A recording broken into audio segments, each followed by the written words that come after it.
그럼 지금 바로 앞에 있는 게 고분이라는 뜻인가? 이거 너무 높은데? 와, 이거는 원래 산을 좀 깎아서 고분처럼 만든 거.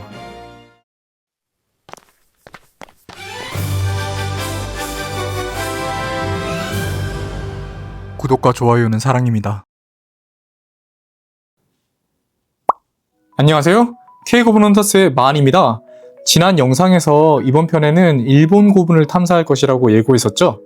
오늘은 말 그대로 산처럼 큰 고분을 가볼 거예요. 바로 일본 오카야마의 스쿠리야마 고분입니다. 오카야마에도 야마가 들어가고 스쿠리야마에도 야마가 들어가죠. 일본에서 야마는 네 산자를 쓰는데 이 고분은 이름처럼 산을 무덤으로 만든 거예요. 오카야마는 일본에서 히로시마와 오사카시 중간 지점쯤에 있습니다. 그래서 이렇게 줌을 쭉 당겨 보시면 여기가 오카야마시 도심이고요. 서쪽으로 15km 정도 가시면 이렇게 스쿠리야마 고분을 보실 수 있습니다. 모양은 전방 후원물입니다. 이렇게 앞쪽은 전방이고 뒤쪽은 후원형이죠. 근데 엄청나게 커요. 여기서 여기까지가 한 350m 정도 되고요. 여기 보이는 조그마한 것들이 전부 다 집들입니다. 근데 자세히 보시면 이 주변에 작은 고분이 더 있습니다. 6개나 있어요. 그 중에 이 고분이 가장 유명해요. 여기 보시면 이것도 역시 전방 후원물인데 전방분에 있는 네모가 굉장히 작죠. 귀엽게 생겼어요. 그래서 이거를 생긴 게 가리비처럼 생겼다고 해서 호타테가다 고분이라고도 불립니다. 이곳은 석실이 화려한 문양으로 굉장히 유명한데 나중에 따로 소개해 드릴게요. 이렇게 주 무덤 옆에 작은 무덤을 딸린 무덤 혹은 배장 고분이라고 부릅니다. 이런 건 우리나라에도 흔한데 대표적으로 송악동 고분군이 있죠. 경상남도 고성군에 있고요. 소가야 시대의 고분이라고 합니다. 유네스코 세계유산이기도 하니까 꼭 한번 가보세요. 자, 그럼 우리는 스쿠리야마 고분으로 직접 가보겠습니다. 그 전에 제가 지난 영상에서 조금 잘못 말씀드린 부분을 짚고 넘어가려고 합니다. 제가 세계에서 가장 넓은 고분인 다이센 고분의 길이가 해자를 포함해서 500m쯤 된다고 말씀드렸는데 이거는 해자를 뺀 길이를 착각한 것이었어요. 해자를 포함하면 길이가 840m나 됩니다.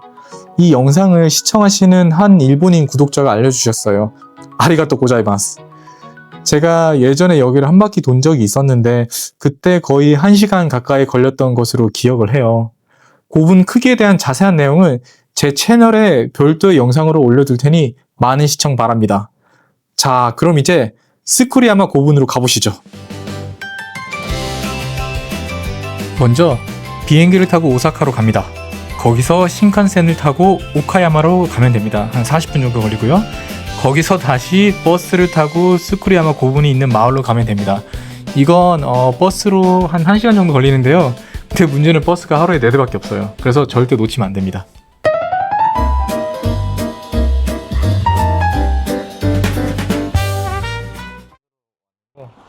버스를 타고 지금 40분 왔고 또 44분을 걸어가야 되네.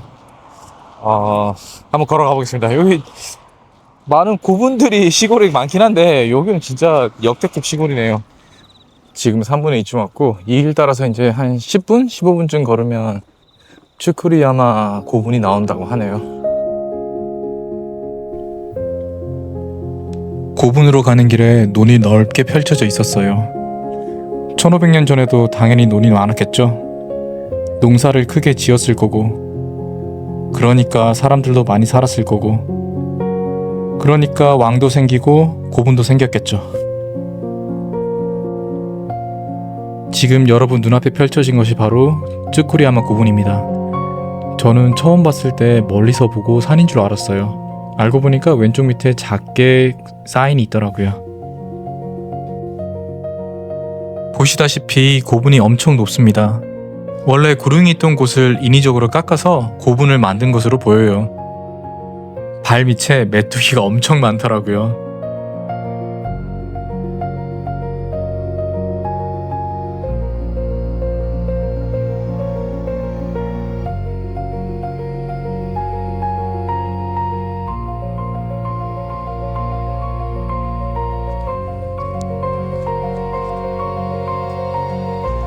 아까 저기서 이쪽을 바라봤지?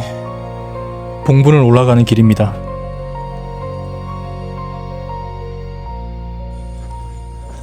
이쁜 종을 달아놨네.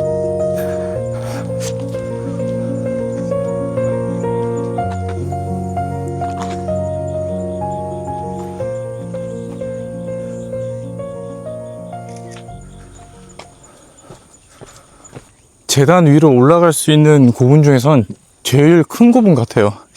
지난번에 센다이에서 갔던 고분도 꽤 컸는데 이건 그거보다 더 큰 것 같네.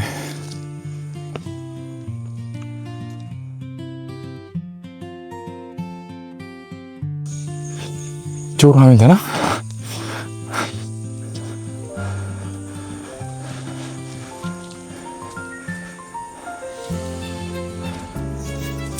아, 저기가 전방 부분이네. 올라와서 보니까 그렇게 크지는 않네.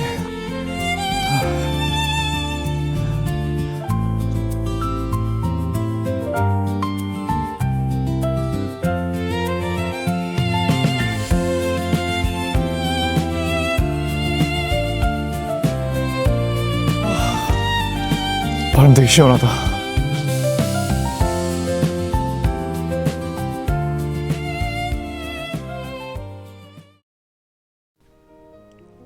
이 봉부는 마을 사람들의 산책 로이기도 합니다. 지금부터 저와 함께 걸으면서 이 고분이 1000년 넘게 흙 속에 묻어둔 이야기를 하나씩 들려드리겠습니다. 스쿠리야마 고분은 일본에서 일반인이 자유롭게 올라갈 수 있는 가장 큰 고분입니다.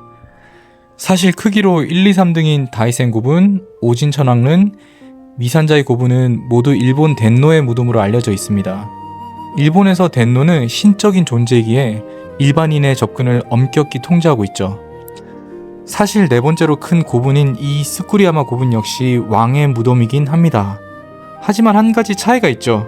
바로 여기 묻힌 왕은 현재 일본이 계승하는 야마토국이 아니라 당시 지방국가였던 기비노쿠니, 즉 기비국의 수장이었기 때문입니다. 기비국은 오카야마부터 히로시마까지의 영역을 다스리고 있었는데 고대 가야로부터 철을 무역을 하면서 큰 부를 얻은 나라로도 알려져 있습니다. 이 오카야마가 또 무엇으로 유명하냐면 바로 모모타로 이야기의 원조 소라가 나온 곳입니다. 일본의 서유기라고도 불리는 건데 주인공인 모모타로가 나쁜 도깨비인 우라를 무찌른다는 내용입니다. 근데 이 우라의 모델이 된 사람이 비운의 백제 왕자였다는 게 믿어지시나요? 이게 그냥 하나의 설이 아니라 학계의 정설에 가까워 보입니다. 일본 JR 라인의 하토리역에 가시면 이런 안내문이 적혀 있습니다. 이 지역에서 사람을 잡아먹는 괴물은 백제 왕자인 우라라는 괴물인데 이를 퇴치하기 위해 야마토 조정에서 기비츠 히코를 파견해 무찔렀다는 것입니다. 사실 660년에 백제가 나당 연합군에 패망하고 나서 유민들이 오카야마에 와서 성을 짓고 살았습니다. 아마 그중 리더가 바로 이 우라로 묘사된 것으로 보입니다. 나라를 잃은 백제 유민들이 기비국으로 망명 왔지만 결국 일본의 중앙 집권화에 따라 한 번 더 시련을 겪게 되는 이야기였던 거죠. 승자는 자신을 영웅 모모타로로, 패배한 백제 왕자 우라를 뿔 달린 괴물 오니로 기록해 동화로 남겼습니다. 지금도 오카야마의 산 꼭대기에 가면 우라가 지은 백제식 산성이 쓸쓸하게 남아있죠.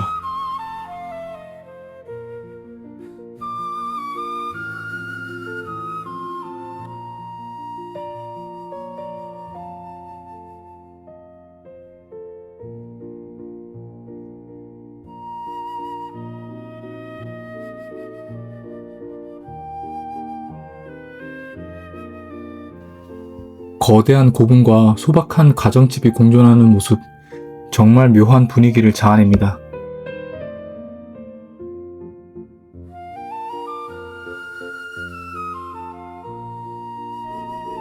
자, 그리고 지금 앞에 보시는 작은 시설이 이곳 마을의 수호신을 모시기 위해 지어진 신사입니다.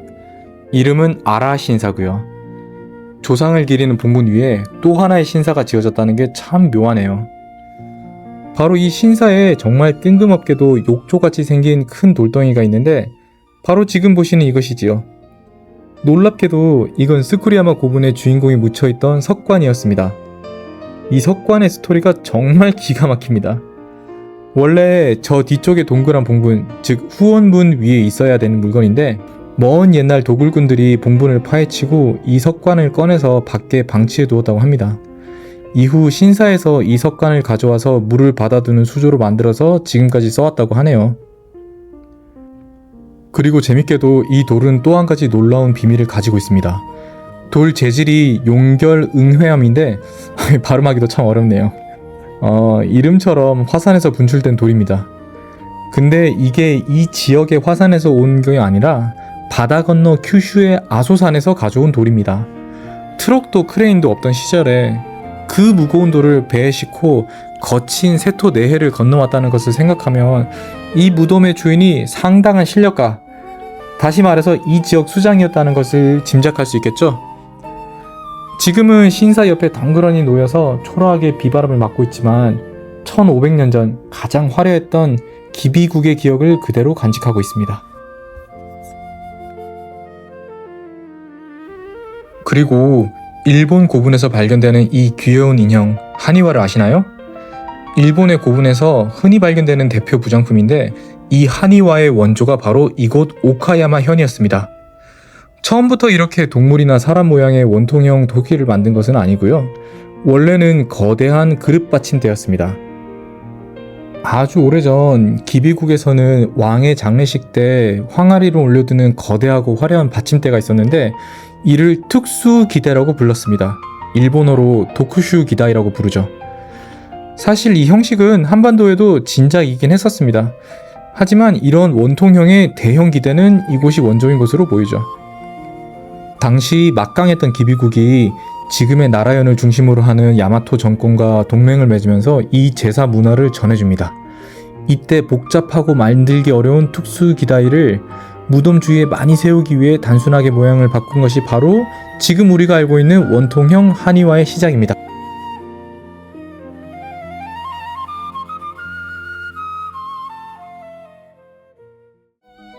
여긴 이 마을의 주민센터 같아 보이네요. 그 앞에 이런 공지가 붙어 있었습니다.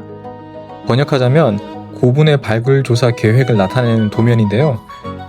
여기 보시면 레이와 7년도의 조사 예정지라고 적혀 있었어요.